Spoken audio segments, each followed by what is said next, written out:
Hello, hello, hello. Welcome to Sammy J, Pixels and Kilowatts. Welcome back to the channel. I hope you're one of the followers to see my other videos about exciting things from 3D printing to the field, testing these cameras in the field, to shows like this specific one. Anyway, so let's dig into the subject very quickly. We're talking about the Contax T2. So why is this camera so expensive?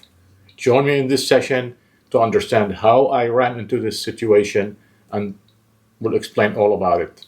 Welcome to the channel. Okay, so how did I run into this Contax T2? Obviously, I don't own it.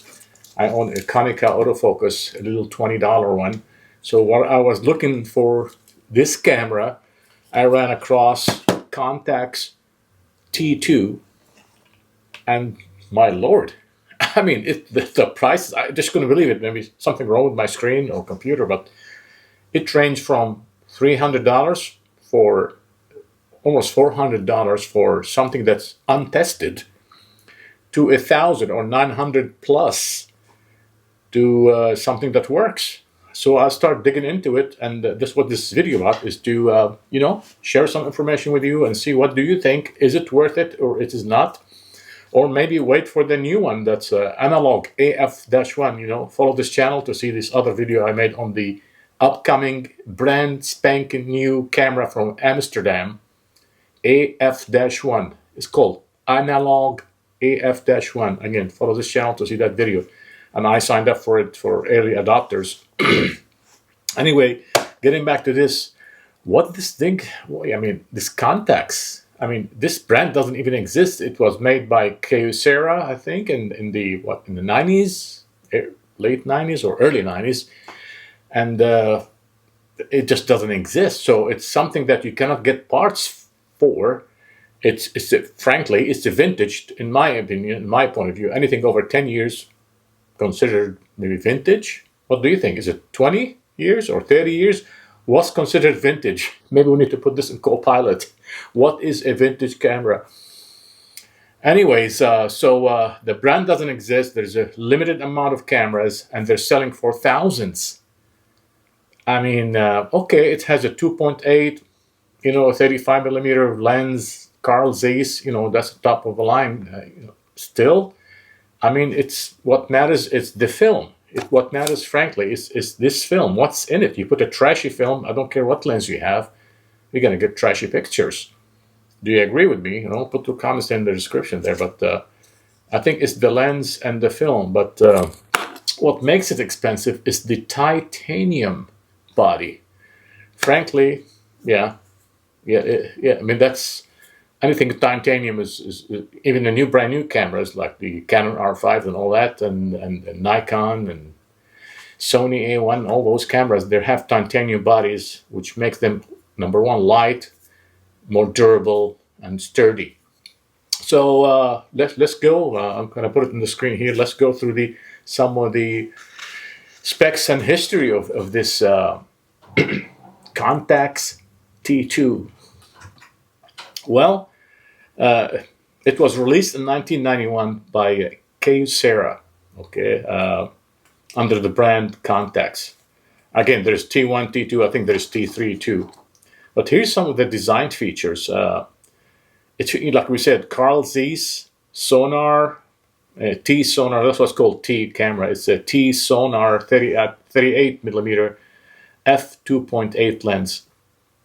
Excellent. It has excellent sharpness and image quality. It's a retractable lens. That's what's beautiful about this lens. It's retractable. Have you seen any of the vintage camera where the lens retract? Except for for these babies here. Sometimes they retract, sometimes they don't. The Olympus have good ones like this that retract, or frankly, $20. The finish of it is, I think they have silver, titanium, black, and gold. So that's what makes them expensive. So it became highly popular with, with professional photographers. Frankly, it's a luxury consumer. It's marketed toward the luxury consumer market, for 35 millimeter cameras. What else? It's a point and shoot for sure.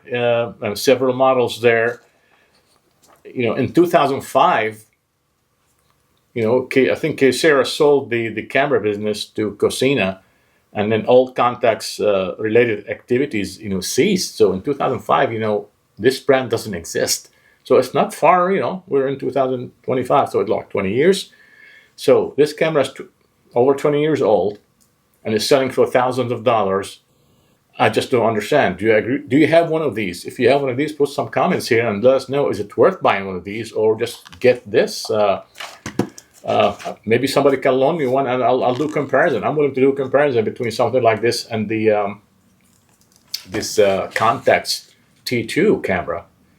This is crazy. How many cameras you can buy for $1,000? You can buy at least 10 good cameras. AE1, A1, Olympus O on PC. You can get the Pentax ME. You can get Nikon FG, Nikon EM. All of these brands that I just mentioned. You can, Praktica. Frankly, go look on eBay, on Amazon, or any website, Alibaba, whichever country you're in. I think between 125 and less, you can get a decent 35mm camera. But the point and shoot, they're in the $20 and $40 range. And this one here, we're talking $900. It just blows my mind. I just want to see anybody that's listening or watching, do you have one of these? Share some pictures with us. Tell us, do you agree? Is it worth it? Sometimes things, you get a Jaguar or you get a Volkswagen. I don't want to compare these brands because there's good Jaguars and good Volkswagen cars. And I don't know, do you get what you pay for most of the time? That's true. But sometimes it's the hype.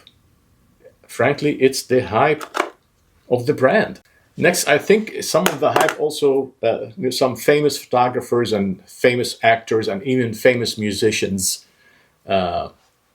use this camera. So that's part of the hype, is like who used it. So it has history. Frankly, any item that has history and significance, over the years, gains momentum between the photographers and a cult, start forming for this. So we'll go through the specs here really quickly. Again, I don't have one. I'm going to show you on the screen and just talk about the basics. And you tell me from what you see, is it worth it? Frankly, it looks modern. It has retractable lens, like we mentioned, and it's sleek, it's clean. It's better than, I don't know if it's better than this one. For sure, it's better than this one. At least the lens is better than this one. It has flash, plus it's gold and titanium. It's classy. Let's face it, this plastic gadget here versus the other one, it's definitely classy. Do you have one? Share your thoughts with us. So we'll go through the specs really quick and see what you think. Is this worth the hype? I'm not going to buy one for sure, but if somebody willing to loan me one, I will definitely, do like I usually do with my videos. Go in the field, do the test, and do the comparison. Do you agree with that? Alrighty, here we go. It's very simplistic on the top.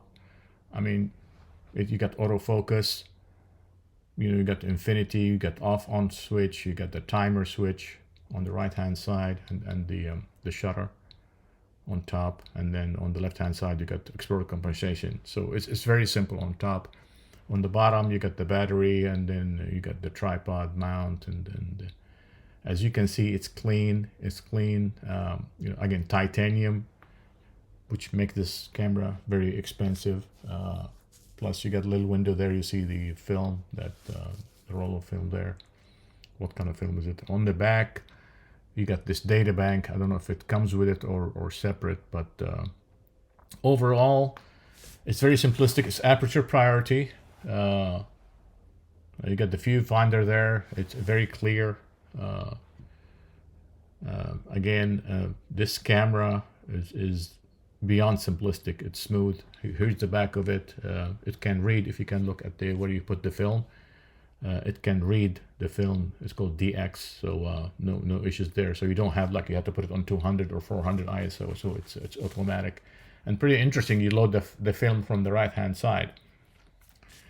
Okay, so what's the pros? High quality lens, premium construction, titanium, exposure compensation knobs, reliable light metering is amazing. Cons at the price basically, and then the shutter switch is too tiny there. Okay, there you have it. Toward the end of this thing here, put your comments, subscribes, support this channel. As always, 35mm camera, it's just more fun. If if you don't agree with me, you probably haven't tried it. So see you on the next video. Thank you.